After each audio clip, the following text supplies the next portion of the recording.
Bessel فقیر علی باب الامیر، بدترین ہے وہ فقیر جو کسی امیر کے دروازے پر جائے۔ لیکن اب امیروں کے دروازوں پر جا کر فقیری کے آڑ میں لوگ بڑے بڑے مفاد لے رہے ہیں۔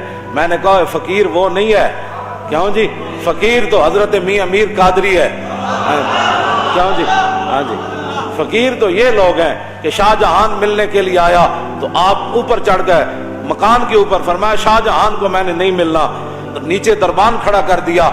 تو یہ پڑھے لکھے حکمران تھے، ایسے تو نہیں تھے جن کو خاتم النبیین بھی نہیں پڑھنا آتا تھا، جن کو کل واللہ بھی نہیں پڑھنی آتی تھی، یا جن کو مقتضیات پڑھنا بھی نہیں آتا تھا، یہ ایسے تو حکمران تھے نہیں، یہ تو پڑھے لکھے لوگ تھے۔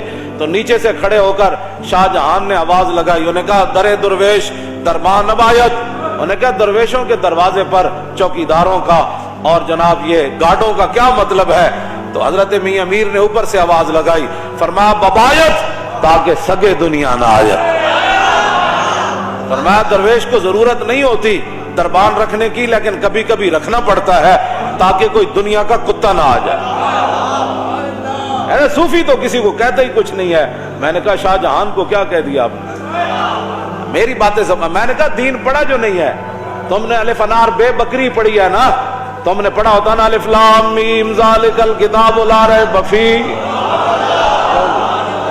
الف انار بے بکری پے پنکھے سے یہی کچھ آتا ہے۔ ہاں آپ نے فرمایا اس لیے کھڑا کیا تاکہ دنیا کا کتا نہ آ جائے۔ اور مولا علی نے مؤذن کو کیا کہا، علی مرتضی من تے مؤذن کا بھی نماز کا ٹائم ہو گیا، فرمایا بیٹھ جاؤ۔ جب تو دوبارہ آیا تو فرمایا بیٹھ جا۔ تیسری بار آیا کہتا نماز کا ٹائم ہو گیا، تو مولا علی نے کیا فرمایا، ھذا الکلب یعلمنا السنہ، فرمایا یہ کتا ہمیں سنت سکھانا چاہتا ہے۔ ہم نے نماز حضور کے ساتھ پڑھی ہے، علی کو پتہ ہے نماز کب پڑھانی ہے۔ یہ ہمیں پھس پھسی باتیں نہ بتایا کرو، ہم نے پڑھی ہوئی ہے، یہ چیزیں رکھی ہوئی ہیں۔ مانتے کوئی نہیں، لیکن کم از کم تھوڑے جو پڑھے ہوتے ہیں، مانتے کوئی نہیں، مانتے ایک کو گل انی یحب اللہ و رسولہ، ہمیں مان اس بات پر ہی ہے کہ ہم اللہ رسول سے محبت کرتے ہیں۔ لیکن یہ بات ہے کہ پھر آپ نیچے آ گئے، شاہ جہان نے بڑیاں منتیں کی تھیں، اے نہیں کہ بندہ چل کے تو انہوں نے درباراں جا کے دیکھا ماشاءاللہ ماشاءاللہ ماشاءاللہ۔ میں نے نہیں پڑھا ایسا فقیر، نہیں پڑھا، واقعی نہیں پڑھا۔ ہاں جی، فقیر وہ ہوتا ہے جس کے گھر باورچی خانے کا کھانا جہانگیر کہے۔ جدوں گزریا نا اتوں سرحد دے قریب تو فوج دے نال، تے حضرت امام ربانی فرمایا میں تیری تے نال پوری فوج دی میں دعوت کرنی۔ تے امام ربانی اپنے فقیراں نوں فرماؤ سارا لنگر پانی پکا کے دیو جہانگیر نوں۔ جہانگیر جدوں کھا دیا نا تو پھر انگلیاں بھی کٹ کٹ کے کھائے، کہنا بڑا مزدار ہے، حضرت کمال ہو گئی، حضرت کمال ہو گئی۔ کہے حضور اے جا کھانا تے میں شاہی باورچی کد نہیں کھادا، اے سرحد دی درگاہ وچ ایڈا مزدار کھانا پکدا۔ آپ نے فرمایا فقیر ہے، بس اللہ کا دیا ہوا مال ہے، کرتے رہتے۔ اس نے کہا حضور میری ایک آرزو ہے۔ فرمایا بادشاہ فقیر اس کو کہتے ہیں۔ فقیر یہ نہیں کہ حکمرانوں کے جناب ٹکٹ لے کر ہوائی جہاز کے اور 5 سٹار ہوٹلوں میں جا کر رہے، پھر مشائخ کانفرنس میں شریک ہو جائے۔ فقیر وہ نہیں ہے، فقیر وہ ہے جو امام ربانی ہے، جس کے دروازے پر وہ شاہ جہانگیر چل کے آئے۔ میں فقیری اس کو کہتے ہیں۔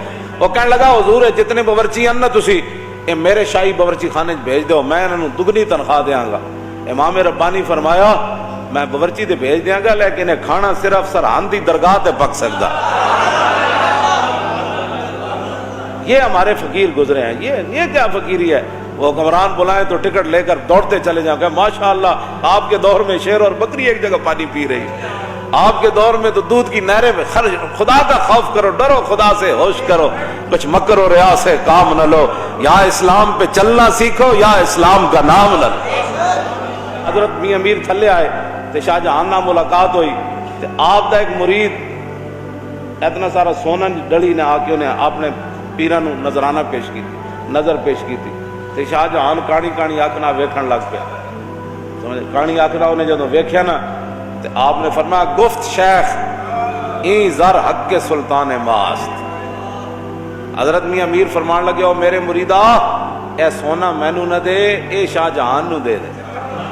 میں کہا حضور میں تواڈے واسطے لے آیا، فرمایا آن کے در پیراہن شاہی گداز، فرمایا شاہی لباس پایا لیکن اندروں بھکھا ہی ہے، انہوں دے۔ اس واسطے حضرت امام ربانی مجدد الفسانی شیخ آمن سرہندی حاضر ہوا میں شیخ مجدد کی لحد پر جدد یجدد تجدیدا فهو مجدد وجدد یجدد تجدیدا فذاک مجدد لم یجدد لم یجدد لا یجدد لا یجدد لن یجدد لن یجدد لا یجددن لا یجددن لا یجددن لا یجددن الامر منه جدد لتجدد لیجدد لیجدد والنهی عنه لا تجدد لا تجدد لا یجدد لا یجدد الظرف منه مجدد مجددان مجددات قوموں کی تقدیر وہ مرد درویش اقبال بولیا کہنے لگا قوموں کی تقدیر وہ مرد درویش جس نے نہ ڈھونڈی کبھی سلطان کی درگاہ. ہاں اقبال کہندا ہے قوموں کی تقدیر وہ صوفی ہوتا ہے جو حکمرانوں کے دروازوں پر نہیں جاتا اور انہاں دی چاپلوسیاں نہیں کرتا اور انہاں نال ملاقاتاں کر کے دندلیاں نہیں کٹدا. سمجھ آئی؟ ہاں حضور محبوب سبحانی کیوں جی وہ ہاتھ وہ جناب وہ خون نہیں کٹ دیتا اشرفیاں وچ این جائیں دو میں پکڑ کے تے آپ نے خون کٹ دیتا. فرمایا لوگوں کا خون چوس کر مجھے نذرانے دیتا. فقیری فقیر اس کو کہتے ہیں. ہاں یہ فقیری نہیں ہے حکمرانوں کے در. فقیر امام ربانی مجدد الفسانی.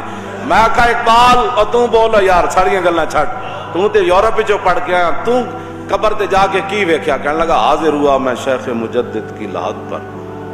میں کہا کیوں؟ کہندا وہ خاک کے زیر فلک ہے مطلع انوار اس خاک کے ذروں سے شرمندہ ستارے اس خاک میں پوشیدہ ہے وہ صاحب اسرار گردن نہ جھکی جس کی جہانگیر کے آگے جس کے نفس گرم سے ہے گرمی احرار وہ ہند میں سرمایہ ملت کا نگہباں اللہ نے بر وقت کیا جس کو خبر.